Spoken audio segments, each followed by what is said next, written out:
ACB ने notice दिया है, यानी एंटी करप्शन ब्यूरो ने उन्हें भी नोटिस दिया है। ना सिर्फ अरविंद केजरीवाल के घर गए थे, बल्कि मुकेश अहलावत को भी नोटिस दिया, उनके घर भी गई एसीबी की टीम। और आम आदमी पार्टी नेता मुकेश अहलावत सामने नहीं आए। अब ये देखिए, ये मीडिया से बात कर रहे हैं, लेकिन जब एसीबी की टीम पहुंची तो उनके सामने नहीं आए। अब उनसे सवाल पूछना था कि भाई दिखाइए प्रूफ, आप दिखाइए किसने आपको दिया 15 करोड़ का ऑफर, कौन सा फोन आया, जरा उस जांच के लिए एसीबी की टीम पहुंची थी, लेकिन उनके सामने ये आए नहीं। अब सवाल ये उठ रहा है कि अगर ये वाकई ये इस तरह का ऑफर मिला है तो उस ऑफर पर ये चुप्पी क्यों है, एसीबी के अधिकारियों के सामने इसकी जानकारी क्यों नहीं दी जा रही है। ये तस्वीर मैं आपको दिखा रही हूं एक बार राधिका जी। अब ये जो ऑफर वाली बात आ रही है, कल मुझे लगता है बहुत से जो ऑफर का जो ये सियासी जो हाहाकार मचाए, ये भी ठंडा हो जाएगा कल जब नतीजे आएंगे। नतीजों के बाद पता चलेगा कौन हंगामा कर रहा है, कौन आरोप लगा रहा है। नतीजों के बाद अरविंद केजरीवाल कहीं चेहरा दिखाने लायक नहीं बचेंगे। अब वो ड्रामा करेंगे, ईवीएम आप देखिएगा सुबह 8 बजे 8:30 बजे के बाद आप ही के चैनल पे ये लोग नया ड्रामा ईवीएम कर रहे हैं। और अभी तो रात बाकी है, बहुत कुछ होगा। लेकिन यहाँ पे आपने जैसा बताया कि जब एसीबी जाती है सामने, ये सामने नहीं आ रहे, तो इसको देख के एक कहावत याद आ रही है, चोर की दाढ़ी में तिनका। क्योंकि अगर ये सत्य बोल रहे होते और इनके पास सच में ऐसा कॉल आया होता, वो तो सीना चौड़ा करके बाहर आते और बोलते हाँ लीजिए नंबर, करिए अरेस्ट। जब एलजी साहब ने सामने से कह दिया कि कार्रवाई हो ही जाए, तो इन लोगों को इस बात पर तकलीफ हो गई कि आज तक तो इतनी जल्दी कार्रवाई नहीं हुई। इनके नेताओं ने कहना शुरू कर दिया अब एलजी साहब बड़ी जल्दी जल्दी कार्रवाई करवा रहे हैं और किसी बात पे वो ध्यान नहीं देते। अरे भाई साहब आपने कंप्लेंट करी। और यहाँ पे जो बोला जा रहा था, इनके प्रवक्ता कह रहे थे, इनका एक्चुअली क्या है ना, आम आदमी पार्टी के प्रवक्ताओं का सारा ध्यान बस राधिका खेड़ा कौन सी पार्टी में थी, किस में थी, इसमें रहता है। अगर थोड़ा सा ध्यान अपनी पार्टी पर रखते तो भाई साहब एग्जिट पोल हो 2020 के या सारे के सारे ओपिनियन पोल हो, सबने आपको 60 सीटें दी थी।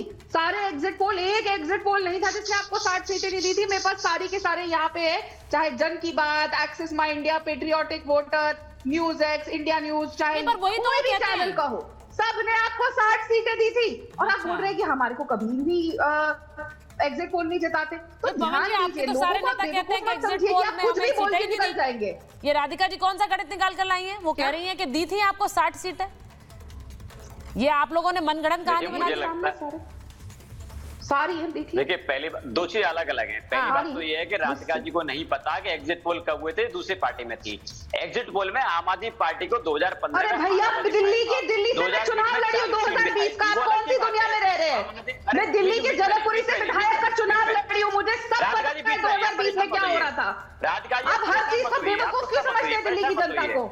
राधिका को ये नहीं पता, राधिका को वो नहीं पता। पहली बात देखिए, आम आदमी पार्टी दिल्ली में सरकार बना रही है, अलग की बात है। आम आदमी पार्टी को दिल्ली के लोगों ने भरोसा दिया है, वो एक बात है। दूसरा, आम आदमी पार्टी के आने वाले विधायकों को, मौजूदा प्रत्याशियों को भारतीय जनता पार्टी 15-15 करोड़ रुपए के ऑफर इसलिए दे रही है कि भाजपा को पता है कि दिल्ली में लोग चुनाव हार रहे हैं। और इनका इतिहास है भाई, 2013 के अंदर शेर सिंह डागर का तो हमने स्टिंग जारी किया था, जो कि आम आदमी पार्टी के विधायकों को खरीदने की कोशिश कर रहा था। भाई आम आदमी बीजेपी का राष्ट्रीय दिल्ली का उपाध्यक्ष थे वो, तो क्या कार्रवाई हुई? महाराष्ट्र के अंदर भाजपा ने सरकार गिरा के अपनी सरकार बनाई, एमएलए खरीदे, क्या कार्रवाई हुई? गोवा के अंदर, उत्तराखंड के अंदर, एक तरह से तो देखिए पवन जी, आज राहुल गांधी आप ही के लिए बैटिंग कर रहे थे। आज राहुल गांधी आप ही के लिए बैटिंग कर रहे थे जब वो ये कह रहे थे कि देखिए ये इस तरह से जो गणित है उसको सामने लाना चाहिए, वोटर्स को लेकर फर्जी आंकड़े हैं, वही वाले आरोप आज आपने भी लगाए। तो एक तरह से वो जो पैचअप वाली स्थिति है वो वापस दिख रही है, आने वाली है, ये भी दिख रहा है। लेकिन मुझे जरा जगदीश जी जरा जल्दी से बताइए, जो बहुत से लोग कह रहे हैं, अब मैं आज खुलकर ये पूछ रही हूं, क्या दिल्ली चुनाव में कल अरविंद केजरीवाल के लिए क्या सबसे बड़ी हार भी हो सकती है अभी तक की? क्योंकि उन्होंने दिल्ली में सिर्फ जीत देखी है जब से उन्होंने अपना राजनीति की शुरुआत की है। देखिए मैडम, मेरे दिमाग में एक सवाल चल रहा है आपके चैनल पे, क्या सभी चैनल पे कुछ वकील चिल्ला रहे हैं केजरीवाल के घर के बाहर, कह रहे हैं हम ऊपर जाएंगे या तो भी वापस जाएं।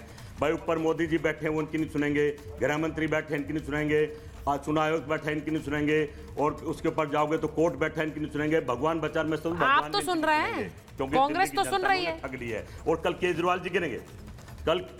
कल केजरीवाल, कांग्रेस ने सुना, कांग्रेस मैदान में आई, जो कहते थे नहीं आई, और केजरीवाल का बंटा ढार कर दिया। इस बात को समझ लो।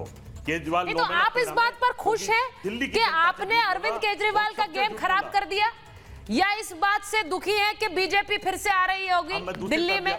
ये मुझे समझ नहीं आ रहा है। आपके लिए ज्यादा बड़ी चीज क्या है, अरविंद केजरीवाल का गेम खराब करना या बीजेपी सत्ता में आ रही है? कांग्रेस को उकसाने के लिए जब संजय सिंह ने ये बोला था कि हम इंडी लाइन से कांग्रेस को बाहर फेंक केजरीवाल की बात थी, देंगे, ये संजय सिंह की करतूत है। केजरीवाल की बात ही सुनिए। देखिए मैं तो बस ये जानती हूँ। अरे सुन, रुक जा भाई। हाँ। मेरी बात है, मैं पूरा जवाब दे दूं मैडम, पूरा।